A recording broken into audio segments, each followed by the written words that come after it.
This is Rogers TV. This program is brought to you by Ignite TV. Now you're in command. Visit Rogers.com for more details.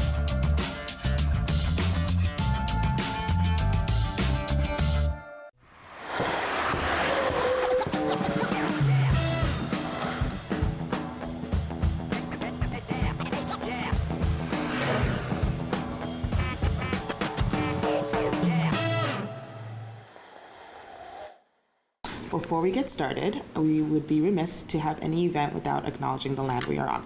So with a moment of silence, we would like to respectfully acknowledge the land on which we gather as the ancestral homelands of the Beothuk. We also acknowledge the island of Uktamunguk, also known as Newfoundland, as the unceded traditional territory of the Beothuk and the Mi'kmaq. And we acknowledge Labrador as the traditional and ancestral homelands of the Innu of Nitassinan, the Inuit of Nitassiavut, and the Inuit of Nunatukavut. We recognize all First People who were here before us, those who live with us now, and the 7 generations to come.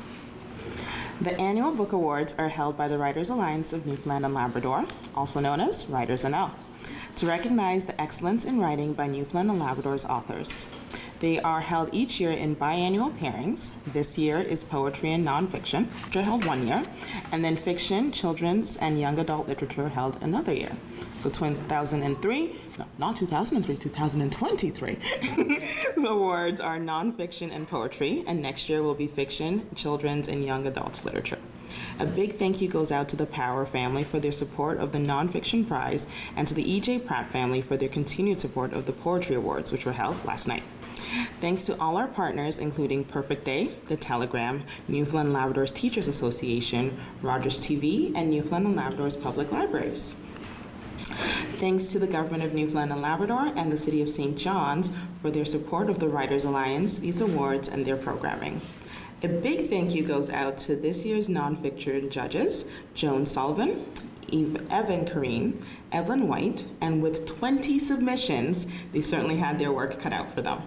I also would like to give a big thank you to the Literary Awards Committee for their volunteer time in planning these events. The committee was made out of Sonia Boone, Ainsley Hawthorne, Clay Everest, Stacey Oakley, and WritersNL staff, Jen Windsor and Wendy Rose. The author of the winning book in each category will receive $1,500, and 2 runner-ups per category will be selected. Each runner-up will receive $500. And now, without further ado, let's get started with the readings. As I introduce to you our shortlisted authors and their works, I'll also give you a flavor of their books by reading you the jury's remarks. First, I would like to introduce shortlisted author. I'm going to say this slowly because I got it pronounced for me phonetically, so I don't mess it up. Daniel Benoop, correct? Perfect. And here's what the jury had to say about Memorial University's press, Fishing Measures, a critique of desk-bound reason. Infinitely readable and relevant in an era of diminishing natural resources in seemingly every realm. Fishing Measures chronicles the ways in which so-called scientific experts attempted to improve Newfoundland's saltfish industry. Author Daniel Benoop's deeply researched dive into the emergence of cod liver oil as a vitamin-packed curative, especially for children, is sure to trigger memories, as it does for me as I read that line, by the way. Trigger memories for everyone who shuddered when a spoonful of the concoction approached their lips. A volume that sets in stark relief the known how-to of rubber-booted Newfoundland anglers against the advice of pencil fishing desk jockeys. Fishing Measures serves as a premier for the age-old adage, leave well enough alone. Archival black and white photos of fishers processing and selling their catch enhance the book. Those who tracked the capitalist-driven soft drink debacle that was New Coke note similar themes in Benoop's well-wrought analysis of money, marketing, and purported fisheries science. Everyone, please give a warm welcome to Daniel Benoop. Thank you so much. I'll just start. Born in Chiswick, England in 1897, the eldest daughter of artists Nelson and Edith Dawson, Rhoda Dawson was a perceptive observer of Newfoundland society. So, inspired by her father's passion for the sea and sailing crafts, and driven by her girlhood dream to paint the little colored houses she had read about in Grenfell's books, she joined the Grenfell mission in 1930. In total, she spent 6 years in Labrador and northern Newfoundland, 3 working with the mission's industrial department, and 3 simply painting. Newfoundland is a country about which very little is known in England, she wrote in a draft of her unpublished memoir. I shared the general ignorance when I first went out. She quickly corrected that ignorance. Dawson was in awe of the people and place, she writes. A Newfoundland fishing family in comfortable circumstances is quite remarkable. Spotlessly clean, good cooks, house proud, they spin and knit their own woolens, even the men's underwears. The floors are gay with bright rugs, the walls brightly painted or papered. Her experience inspired her to study anthropology at the London School of Economics with Bronislaw Malinowski, one of the discipline's founders. She began but never finished a thesis on life in Labrador. Newfoundland studies is poorer for that loss. After finishing her spell with the Grenfell Association, Dawson spent 9 months in St. John's prior to returning to England. During this brief period in the country's commercial and political capital, she painted a watercolor cartoon of Newfoundland society, which she described as a wry comment from someone on the spot enjoying a bit of doodling. Despite her bashful description, it was far more radical. We can get a sense of the political tensions behind it from the response of a Memorial University College professor to whom she showed the painting. She described him as very anxious, in fact terrified of anyone seeing it. She said that he begged her not to show it to anyone else. Structured in a Dante-esque fashion, Dawson's doodle depicts a rigidly hierarchical society. At the top of the painting, the governor and his wife float above the fray, projecting a sense of colonial authority over the country's different classes. Next come the mercantile and professional elite, gossiping and fighting amongst themselves, with one merchant carelessly tossing his papers about.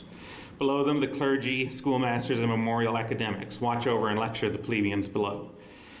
The working class is split between the more successful fishers, lumbermen, and miners on top, and the struggling population crushed under debt and sustained by the dole below. Divided by a line of playing cards, the difference between successful and struggling working peoples is framed as a cruel game of chance. Most likely auction 45s or its regional variant, 120s, Newfoundland's national card game. Finally, at the bottom, sitting at and standing by desks marked HMG, His Majesty's Government, are the commissioners, the civil servants charged with governing Newfoundland's affairs, prodded by demons, drowning in neatly stacked papers, legs bound by ball and chain. Rigidly striated and governed by chance, Dawson's painting documents a country riven by class and colonial differences. She made visible striations, planar fractures, and fault lines rooted in the tectonic displacements of European settlement in Newfoundland. But what made her doodling so brilliant and so radical is that she identified a nascent emergent form of power and knowledge, what I call desk-bound reason. An emergent form on the verge of turning Newfoundland society, the society that she found so fascinating and that she visually depicted so perceptively, upside down. All right, thank you. Next, I would like to introduce Carrie Cole. The jury had this to say about Breakwater Books' Rock, Paper, Sex, Volume 2, Trigger Warning. Building on the success of the first volume, Rock, Paper, Sex, Volume 2, Trigger Warning continues to shine a light on the often misunderstood and demonized industry of North America's oldest city. Carrie Cole does a great job of giving a voice to those who are often voiceless, sharing their experiences in their own words. It strips back some of the veil around sex work, sex workers, and St. John's, showing they are just people like everyone else, facing many and some of the same challenges as the rest of the denizens of the city, plus battling the perceptions of what they do to pay their bills. The range of experiences she shares are impressive, encompassing many facets of the industry, ranging from the owner of a massage parlor to the trans escorts who work from their homes to community groups. Rock, Paper, Sex 2, Trigger Warnings is a worthy successor to Cole's previous work, adding more depth to the topic and people who work in what can easily be still a very dangerous industry. Please warmly welcome Carrie Cole. I'm going to read a piece called The Devil Gets Into Me. Donna did street-based sex work for approximately 7 years when her 4 children were small, and it started out as a joke. She got into a conversation with 2 friends who were around the same age about being poor and working the strip. Back then, Donna thought the strip was Water Street and Duckworth Street, but her friend was referring to the airport. At first, Donna considered it disgusting. I'd never been anything like that. Her friend went out and made money, and Donna judged her for it. A couple of weeks later, her other friend decided to try it. 2 weeks later, I'm down there. Donna remembers trying to get the kids to school in the dead of winter, hauling two elementary school kids up the steep incline of Springdale Street, an unsafe walk on slippery roads without sidewalks. Lunches also had to be purchased. Her aim was to make $100 a day. When that was done, Donna and her friends went inside. Before drugs became a problem, there was no other reason to stay out.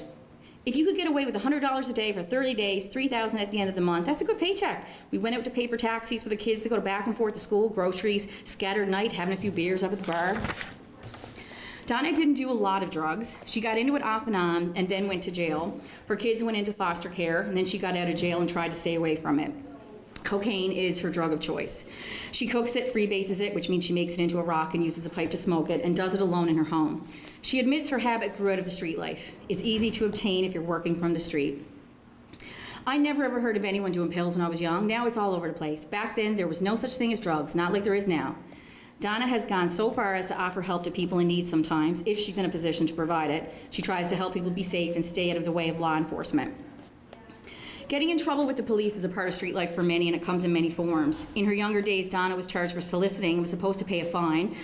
Conflicts often arise on the street between the women. Residents make complaints. Sometimes younger, underage girls go on the street to try to make money. This is not well received, as the younger girls get attention from the buyers and from law enforcement.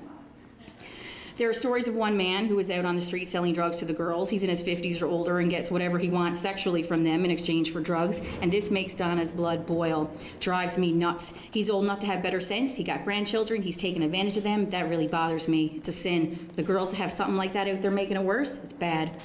In Donna's opinion, drugs are the main reason the women are out there. Someone introduced them to drugs and they can't get off it. They're sick, and the only way for them to make that kind of money is on the street. It only lasts for so many hours, and then you need another one. A couple young ones have died already, and they're gone now. The danger for these young women is everywhere. Many girls on the street nowadays have boyfriends. Some of these men are pimps. The girls also fight with each other. One could be coming up the street, another could be on the corner, then they get mad with each other, screaming. That's what causes people to complain. No one wants to hear that. I wouldn't let them around my door either. Donna tries to help the girls. She feels for them and understands their challenges. She doesn't have such a high opinion of the men who are buying. Her overall opinion of men is poor, and it has been that way for a long time, since she was a child. I'm going to tell you what, you got them wonderful men out there, you know what I mean? They don't mind paying money and all that, but a lot of men aren't good. Considering the experiences that brought her to this place in life, she has managed to stay relatively safe compared to some other women. The one time she felt really scared was when a John pulled open the glove box and showed her a gun. She tried to hide her fear, and everything ended up being fine. Another time, a man brought her far outside town, and she managed to get out safely, but she was afraid he was going to do something really horrible, maybe even kill her. She says this as an aside during the conversation, as if it's no big deal. I got good judgment on people, and I would never get aboard with no one young. Always if it was a businessman. Never go with anyone in their 20s. I did one time for badness. I played a joke on him and told him he was under arrest for soliciting. You should have seen his face. I did it all for badness. He was so young. I don't know if he ever did it after. It might have been an experience he never wanted to see again. He was frightened to death. It was fun. Other than the occasional trick to teach the younger ones a lesson, she stuck to older men in their late 40s and 50s. She had heard too much from some girls about being beat up. They'd show up with black eyes, and she never understood why it didn't happen to her until she made the connection. The older man had too much to lose: careers, reputations, partners, children. She aimed for married men in suits and would only offer oral sex. If they're married to me, they're cleaner. They have to go home to their wives. They wear condoms. Most of the time, I end up with the money. I'm full of badness. My father used to tell me there were two devils in the world, and I was both of them. We were good kids growing up because we had a fear of God in us, but the devil gets into me. Serious though, doing this made me wise, observant. It makes you careful. You always knows your surroundings. I don't regret anything I did. I had to do it. Right from the beginning to now, I had no choice. It's always been about taking care of the young ones.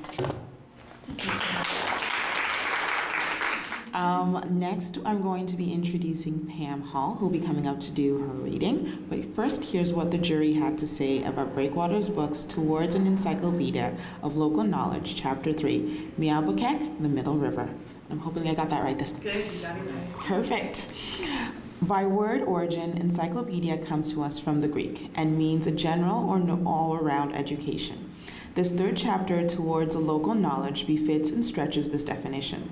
The series itself has consistently demonstrated legacy-worthy content, and design and here, again, fills the gap of tradition, science, know-how, and lore, arriving with pitch-perfect timing amidst concerns of and attention to the knowledge conservation, guardianship, and stewardship. The crisp layout presents the curated wisdom of almost 70 individual contributors, not just in two languages side by side, but embedded with visual lexicon. Truly an encyclopedic knowledge, thoroughly trustworthy, attested. The chapters include powwow, why and how we gather, what Martha knows about beating on a loom, where Wish Benoit went for what, the topics dancing, hunting, beating, berry picking, wayfinding, games, medicine, cuisine, rituals, and regalia. The knowledge imparted not just how to build a canoe, but how to harvest the birch bark and treat the seams, not just how to hunt a moose, but how to call it and tan it and hide. This whole and holistic way of being in the world. In a pedigree and experience, visual artists Pam Hall and Jerry Evans' resumes are studded with community-minded, socially attuned projects. As in knowledge, their artworks are not separate from anything else, but in the sinew, weaving, spearing, healing, and the dance of their subjects. Everyone please welcome Pam Hall. Thank you, Llewellyn. I bring greetings from my creative partner, my brother Jerry Evans, who unfortunately is down in Conn River putting roof trusses on the house he's building. So he couldn't make it in, and he sends greetings, and this is actually the first time I've ever spoken about this book without him, because he was and continues to be the co-author and creative partner of a project that had us working in Conn River and in studios in St. John's for a good 3 years, 3.5 years. That's a long and loving partnership. So Jerry says hi. I am going to thank a few people first, because this third volume was, not just my work and Jerry's work, but the work of, as the introducer said, all of the collaborating knowledge holders who worked with us while we were in Miawpukek. This is a project about who gets to make knowledge and who doesn't. It has been from the very beginning. And in Miawpukek, Conn River, we had help from the chief, Michel Joe. We had help from the band council. We had a community editorial committee who guided us and gave us, ideas and which ones were good and which ones weren't so good. We had 3 local high school researchers interviewing along with Jerry and myself. So this is indeed a project of deep and sustained and respectful collaboration. And I'm going to read you 2 little excerpts. It is a book. I remember the first time I was asked to speak in public about the first chapter of the encyclopedia, my publisher said, "You really don't need to read. You can just tell people about the project." And I went, "Have you read this book?" It's eminently readable because it's in the voices of all of the people who shared their knowledge with us. So I'm going to read you a little story about language, clearly an important thing. And then I'm going to read you another little story, which is my favorite page, which will sum the whole project up for you. So this is called Teaching and Learning Mi'kmaq at St. Anne's School.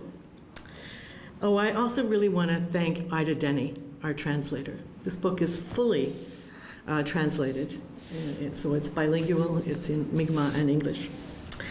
Angela Christmas teaches Mi'kmaq at St. Anne's School in Conn River to students from pre-kindergarten to grade 9. She also teaches Indigenous arts and cultures to kindergarten and grade 1 students. She loves her work and can list many teaching strategies she uses to help children reclaim the language that many of their parents cannot remember hearing spoken when they were children. She has oral techniques, like learning Mi'kmaq songs and learning nursery rhymes in Mi'kmaq. She has iPads with language applications for the children to use, as well as workbooks that build vocabulary, and what she calls her little books, which each student makes for themselves as they acquire new words and usage skills. She uses games to establish routines so students get used to beginning each class with the honor song or some other language practice like colors, numbers, words for animals. Miss Angela also performs language for her students using sign language and word associations with gestures. She learned sign language from Susan Jador to help students who needed visual cues or clues to the words. She told us a story about teaching the word for pepper.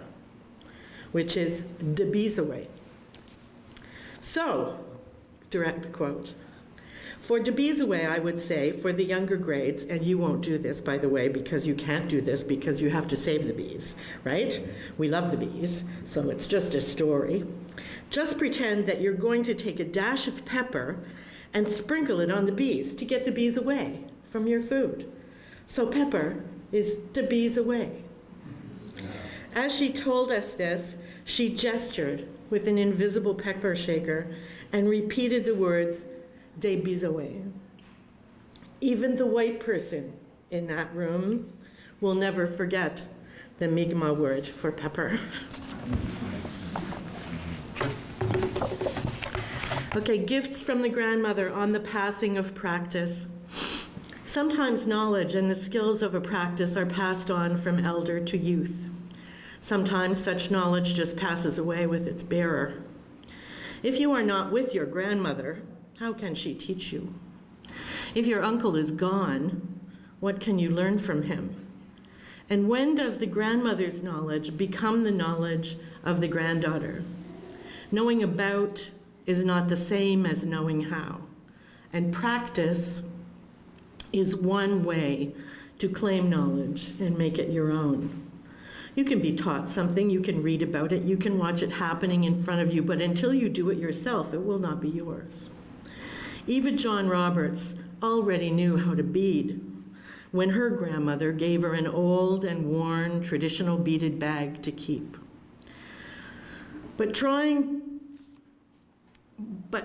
to save that old purse meant it must be wrapped and kept away from the light and away from you. So Eva decided to make a new purse honoring the old one, using the same floral patterns for the beading, but using new velvet and new beads. Each maker brings their own hand and eye to the making, and Eva's beading is a little different from her grandmother's. Her beads are smaller, and in some cases she changes the colors. Yet, she is using that old purse, and her grandmother's, the old person, skill to feed and inspire and advance her own. Through this remaking, an old practice is passed on and renewed. It is lively and changing, not static or dead. You can see the new hand at work, honoring the old one. This remaking and representing of old knowledge reminds us that passing on a traditional practice is better than letting it pass away. Thank you. I would like to give a special thank you to Pam, Carrie, and Daniel for your readings tonight. I wanted to thank again our sponsors, the Power family, for their support of the NLBAs, and to thank the other 2003 NLBA sponsor, E.J. Pratt family, Perfect Day, The Telegram, Newfoundland Labrador Teachers Association, Rogers TV, and Newfoundland Labrador Public Libraries. Thanks again to the Government of Newfoundland and Labrador and the City of St. John's for their continued support of the Writers Alliance, these awards, and their programming and services. These awards could not be possible without the support of our sponsors, funders, and we're also happy to have the Power family here funding the Nonfiction Award. Thanks to the Power family for attending this event. I would like to welcome Kelly Power from the Power family to announce the winner. And before we give out the award, I would also like to welcome Executive Director Jen Windsor to say a few words. We wouldn't be able to do this without our funders. We are very, very lucky to have the Government of Newfoundland and the City of St. John's and some national funders as well. But these funders for the awards are so important, and I will say that we've actually gone without a funder for the Nonfiction Award for a few cycles, so we were thrilled when the Power family agreed to fund the Nonfiction Award because it is such an important award. As are all the awards, we want to make sure all of our local authors are getting some recognition for their incredible work, because we all know we have so much talent here in this province, am I right? And so for that, I just wanted to give the shortlisted books for the nonfiction to our sponsor. Thank you very much, Kelly Power, for your support. Thank you. As Jen is talking about funding, I think it's incumbent on me to just reiterate what we're talking about. I was with the Writers Alliance on the board for quite some time. I chaired this committee that's responsible for these awards for some time as well. And there is true panic coming to an award season when you don't have a funder. And this one for nonfiction, I don't think people, maybe it's not as sexy or something, but nonfiction reading in Newfoundland is massive. It's by far the greater part of the industry here. So I don't know what will happen the next time this award comes around. I don't know if you'd see me here again, but I would encourage any of you, if you are out in the community and you know individuals or businesses or foundations that have an interest in Newfoundland writing and publishing, please encourage them to talk to the Writers Alliance or the Literary Awards Committee about sponsoring this award, because it is my honor to announce the winner of the 2023 Nonfiction Award sponsored by the Power Family as Toward an Encyclopedia of Local Knowledge, Chapter 3, Neobrachek, The Middle River by Pam Hall and Jerry Evans. The privilege of this kind of sustained creative collaboration, as exhausting as it can be, is entirely outweighed by the privilege. And I think to ride on your coattails, Kelly, there is a huge power in nonfiction, in what we think is true, in how we invent what is true, in what we acknowledge as knowledge. These are choices we make as a culture, we make as, citizens of a land which, has been colonized and, is swallowed by the profit of the corporate merchant history that we all have. But I think that the privilege of doing this work, this kind of work, the research that Daniel and Carrie have undertaken, that Jerry and I and those 3 high school kids in Con River undertook, is part of nonfiction work that should not be forgotten. Because for something to become a book, first there is the work of research. And that is powerful. And let me tell you, Jerry and I are both incredibly grateful to be acknowledged for doing that work, which in itself was a privilege. So thank you. Will Allen.